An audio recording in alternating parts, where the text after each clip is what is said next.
अब हम बात करेंगे इसी में, जैसे हमारा जैसे मैंने कहा ब्रेन डेथ वगैरह हो जाते हैं तो हम क्या करते हैं, ऑर्गन ट्रांसप्लांटेशन एक्ट के तहत जो चीजें होती है, क्या क्या कौन डॉक्टर की टीम रहेगी क्या नहीं रहेगी, तो उसके बारे में पढ़ेंगे। तो उससे पहले हम थोड़ा सा ऑर्गन ट्रांसप्लांटेशन एक्ट के बारे में पता होना चाहिए। इसको जो हम एक और नाम से जानते हैं, थोटा। थोटा का क्या मतलब होता है, transplantation station of human organs and tissues act 2012 amendment. ठीक है, transplantation of human organ and tissue act, ये हमारा 19 ये अपना अमेंडमेंट की बात कर रहे हैं। ऑर्गन ट्रांसप्लांटेशन, इसके अंदर अमेंडमेंट आया था।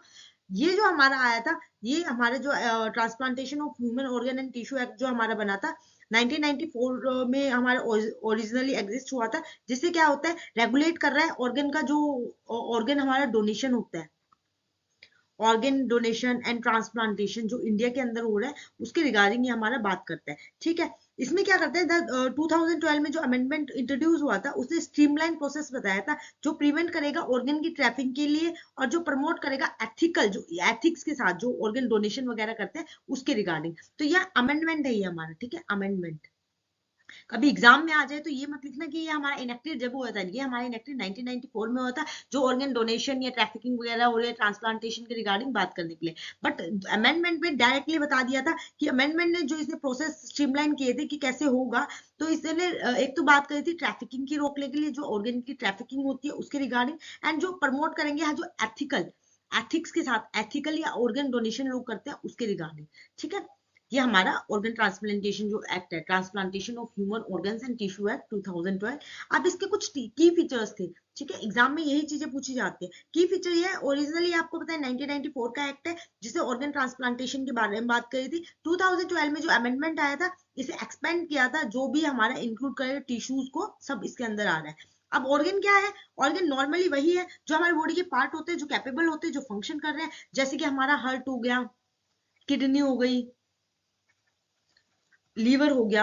इनको ट्रांसप्लांट करते हैं किसी जरूरतमंद के अंदर। अब इसी के अंदर टिश्यूज की बात कर रहे हैं, ऑर्गन तो समझ गए आप, टिश्यूज की बात कर रहे हैं। टिश्यूज में हमारे क्या क्या कवर हो जाते हैं, जैसे कि आपका स्पेसिफिकली स्किन हो गई, किसकी स्किन किसी को चाहिए, कॉर्निया हो गया, बोन्स हो गई, हाँ, हार्ट की बॉल बोल गई, ये लोग क्या है ट्रांसप्लांट कर लेते हैं। अब इसके अंदर क्या है, जो एक तरह से ये हमारा आता है कब, डेथ, जब डेथ हो जाती है पर्सन की। डेथ कब होती है, जब पर्सन की क्या होती है, ब्रेन डेथ हो जाती है। ठीक है, तो 2012 के अमेंडमेंट में एग्जैक्टली सेम बताया गया था। ब्रेन डेथ जो होती है ना, विद ग्लोबली स्टैंडर्ड्स के साथ, जो हार्वर्ड क्राइटेरिया हो गया, हमारे एपोनिया टेस्ट हो गया, उसको जब पास कर लिया तो हम कहेंगे कि पर्सन की ब्रेन डेथ हो गई है, तो उसको हम लीगली कह रहे हैं, लीगली घोषित कर रहे हैं कि पर्सन की डेथ हो गई है। ठीक है, ब्रेन डेथ डिक्लेरेशन जो पैनल होता है, उसमें हमारा क्या होते हैं, 4 डॉक्टर होते हैं, 4 डॉक्टर्स होते हैं। उन 4 डॉक्टर्स के अंदर क्या होते हैं, सर्टेनली वो आइडेंटिफाई कर रहे हैं ब्रेन डेथ हुई है या नहीं। तो इसके अंदर 4 डॉक्टर की टीम क्या होते हैं, जो रजिस्टर्ड हमारी मेडिकल प्रैक्टिशनर होते हैं, रजिस्टर हो रखे हैं। ठीक है, वो हमारे इसके अंदर होते हैं, हॉस्पिटल के जो नॉमिनेटेड किए जाते हैं हॉस्पिटल के थ्रू। इसी के अंदर दूसरा हमारा होता है न्यूरोलॉजिस्ट। ठीक है, न्यूरोलॉजिस्ट, और हम इसको न्यूरोसर्जन भी बोल देते हैं। आपको पता है न्यूरोसर्जन की कितनी डिमांड है इंडिया के अंदर। इसके बाद एनेस्थेटिस्ट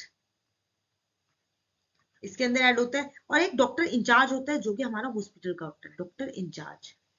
डॉक्टर्स का जो इंचार्ज होता है वो इस टीम के अंदर होता है। ये डिक्लेयर करेंगे, ये पैनल डिक्लेयर करेगा कि ब्रेन डेथ हो गई है, अब आगे ऑर्गन ट्रांसप्लांटेशन के लिए जा सकते हैं या नहीं जा सकते। ठीक है, कलर चेंज कर लेते, थोड़ा सा मिक्स हो जाएगा नहीं तो। अब इसके अंदर जो ऑथराइज कमिटी होती है, और अप्रूवल प्रोसेस कैसे होता है, authorisation committee and approval process, ये हमारा होता है। जो कमिटी होती है वो अप्रूव करेगी ऑर्गन ट्रांसप्लांट की।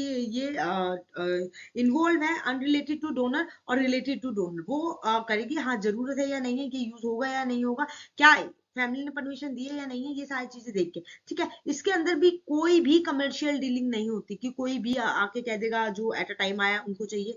तो इसके अंदर पूरा प्रोसीजर होता है, जिसको जरूरतमंद होते हैं, जो टाइम से होता है, टाइमली कहते हैं ना, क्या लगा हुआ है, ये पेशेंट को मिलना है, इसको वो करके बाइसेक्ट करके दूसरे की तरफ नहीं जा सकते। ठीक है, उसको एक्सक्लूड नहीं कर सकते, प्रॉपर कंसेंट इसके अंदर चाहिए होता है। ठीक है, कंसेंट, ये डेथ नहीं है। जो हमारा कमर्शियल डीलिंग होती है उसके ऊपर बिल्कुल ही सख्त वो है कि नहीं होगी। और इस कमेटी के अंदर क्या क्या होता है, कंपोजिशन कौन कौन होता है इस कमेटी के अंदर, अप्रूवल कमेटी के अंदर? डॉक्टर होता है एक, जो कि हमारा कौन होता है, चेयरपर्सन। ठीक है। देन आपका जो सोशल वर्कर होते हैं एनजीओ के, और एनजीओ रिप्रेजेंटेटिव होते हैं वो इसके अंदर होते हैं। इसी के अंदर हमारे कुछ होते हैं लीगल एक्सपर्ट्स। देन हमारा आता है मेडिकल प्रैक्टिशनरी।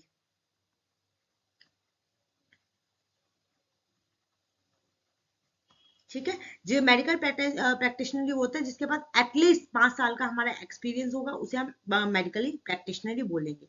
ठीक है। इसके बाद जो हम बात करेंगे, अब इसी के अंदर हमारा एक और पॉइंट होता है जो कि हमारा बात करते हैं स्वैप ट्रांसप्लांटेशन की। स्वैप ट्रांसप्लांटेशन क्या होता है, पेयर्ड ऑर्गन एक्सचेंजर। ठीक है, जिसको चाहिए उसके साथ ऑर्गन एक्सचेंज हो रहा है पेयर के अंदर, तो उसको बोलते हैं। तो स्वैप ट्रांसप्लांटेशन को हम पेयर डोनेशन बोलते हैं, जिसका मतलब होता है टू अनरिलेटेड पर्सन, जो एक दूसरे को जानते नहीं है, ये दो अनरिलेटेड पर्सन होते हैं, जिसका क्या है, आप ऑर्गन एक्सचेंज कर रहे हैं, पर ड्यू टू अनकम्पेटेबिलिटी उसकी बॉडी को वो नहीं सूट करेगा, तो हम क्या करते हैं, यहाँ पे हम आइडेंटिफाई करते हैं, रिसिप्ट को ढूंढते हैं कि किसके साथ वो ऑर्गन मैच हो रहा है, तो उसके साथ उसका पेयर बनाते हैं। तो स्वैप ट्रांसप्लांटेशन होता है, किसको दे रहे हैं, उसके अगर फिट नहीं होता वो दूसरे को दे सकते हैं। तो ये भी इस अमेंडमेंट के अंदर आया था। फिफ्थ इसके अंदर आता है पेनल्टीज। जो हमारी पेनल्टीज होती है फॉर ऑर्गन ट्रैफिकिंग, मैं स्टार्टिंग में बताया था ना, ऑर्गन ट्रैफिकिंग और हमारा जो डोनेट करेगा उसके रिगार्डिंग इसके अंदर बात करेंगे। इसके अंदर स्ट्रिक्ट पनिशमेंट है कि जो भी अगर ऑर्गन ट्रैफिकिंग कर रहा है तो उसके लिए स्ट्रिक्ट पनिशमेंट है, क्योंकि इलीगल कमर्शियल डीलिंग इसके लिए अंदर अलाउ नहीं है। पनिशमेंट जो होती है इसके अंदर हमारी फोरेंसिक है, तो इसमें तो ये पनिशमेंट तो बहुत जरूरी है। जो फर्स्ट टाइम ऑफेंस होता है वो इम्प्रिजमेंट देते हैं 5 से लेके 10 साल के, 5 to 10 years। ठीक है, पहली बार में 5 साल से होते हैं, उसके अंदर 20 लाख से लेके आपका 1 करोड़ तक उसकी क्या होती है, पेनल्टी होते हैं। और इसको अगर रिपीट कर रहा है, सेकंड टाइम भी कर रहा है, सब्सिक्वेंटली ऑफेंस आ रहा है, तो 7 से लेके हमारे 10 साल तक इसके अंदर पनिशमेंट होती है। और इसी के अंदर जो फाइन देखने को मिलता है 50 लाख से लेके 1 करोड़ तक के अंदर इसका फाइन इसके अंदर आ जाता है। अब एक और इसके अंदर बात करी थी अमेंडमेंट के अंदर, प्रोटेक्शन ऑफ लिविंग डोनर। जो लिविंग डोनर होते हैं, जो लाइव होते हैं उसके बाद भी डोनेट कर रहे हैं कुछ, living donor are protected under the दो, एक कानून के अंदर ये प्रोटेक्ट करे जाते हैं। उनको इन्फॉर्म किया जाता है कि उनका कंसर्न लिया गया है, इंश्योर किया जाता है कोई भी एक्सप्लॉइटेशन नहीं होगी जो उन्होंने अपना कंसर्न दिया है। उसके बाद immediately family member, parent, sibling, children और स्पाउस को can donate without authorise committee approval मिल जाता है कि वो डोनेट कर सकते हैं। ठीक है।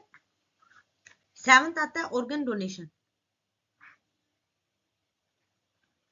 फ्रॉम ब्रेन डेड पेशेंट, जिनका ब्रेन डेड हो गया। ठीक है।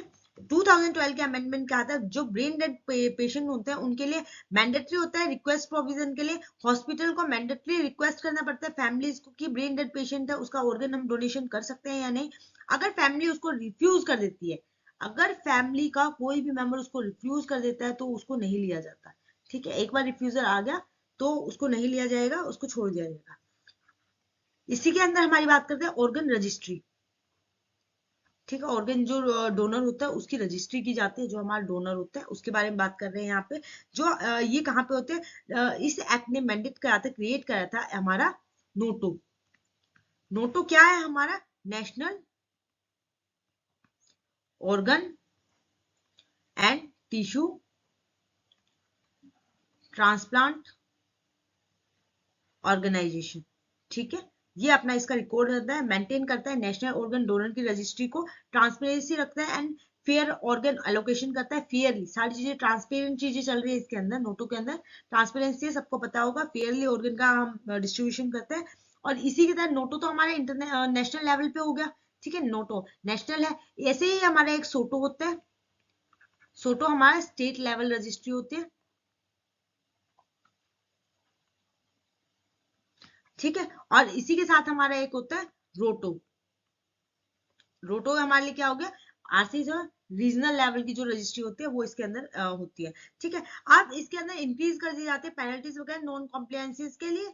तो हैवी फाइन वगैरह वोलेशन अगर कोई करता है उसके रिगार्डिंग करता है। इसके अंदर जो 9th पॉइंट तो यही है, जो पेनल्टीज हो गई, कोई भी अगर इन चीजों को नहीं मानता उसके ऊपर पेनल्टीज लग जाती है। 10th हमारा इसके अंदर कंसेंट एंड डॉक्यूमेंटेशन पूरा प्रॉपर मेंटेन किया जाता है। ठीक है, रिटर्न कंसेंट लिया जाता है फ्रॉम द डोनर, और डिटेल उसकी एक एक डिटेल को, एक एक रिलेशन की, medically condition, relation, voluntary donation is required, authorisation committee का उसके ऊपर अप्रूवल चाहिए होते हैं। तो ये सारे के साथ जो होते हैं हमारे ऑर्गन ट्रांसप्लांटेशन की चीजें होती है। अब अगर हम बात करेंगे जो ब्रेन डेथ होने के बाद जो आपकी बुक के पॉइंट ऑफ व्यूज है उसके बारे में हम यहाँ बात करते हैं। According to organ transplantation act 2012, जिसको हम थोटा बोल देते हैं, थोटा आपका कब आया था? 1964 के अंदर। जस्ट मैंने अभी आपको ये चीज बताई है। ठीक है, ये भूलना नहीं है। अगर 1964 नहीं, 1994, अरे मैं ही गलत कर दी हूँ, है ना। 1994 के अंदर हमारी आई थी, एग्जाम में अगर पूछा जाए तो ये 1994 में, ये एक्ट नहीं है, हमारा अमेंडमेंट है। ठीक है, death certified team should consist of doctor incharge of the hospital, जो इंचार्ज होते हैं, neurological physician in his absence, मतलब न्यूरोलॉजिस्ट के एब्सेंस में फिजिशियन होते हैं, डॉक्टर ट्रीटिंग द पेशेंट जो ट्रीट कर रहा है, और जो हॉस्पिटल का डॉक्टर्स का इंचार्ज होता है वो तो मैंने बता ही दिया। तो ये पूरी पूरी हमारी टीम होती है 4 लोगों की। For the purpose of transplantation क्या होता है? Lungs and liver to be remove within 15 minute of death. अगर ट्रांसप्लांट करते हैं तो 15 मिनट के अंदर रिमूव कर देते हैं। किडनी हमारी 45 मिनट तक करनी होती है। हार्ट आपको 1 घंटे के अंदर, कॉर्निया आपको 2 घंटे के अंदर, और जो स्किन एंड ब्लड वेसल्स होते हैं 2 से लेकर 4 घंटे के अंदर रिमूव करने होते हैं। बोन्स आप 6 घंटे तक रिमूव कर सकते हैं। Organ should not be stored for more than 12 hour. जो ऑर्गन होते हैं मोर देन 12 घंटे तक उसको हम स्टोर नहीं कर सकते, उससे पहले आपको ट्रांसप्लांट करना पड़ेगा किसी ना किसी के अंदर। ठीक है,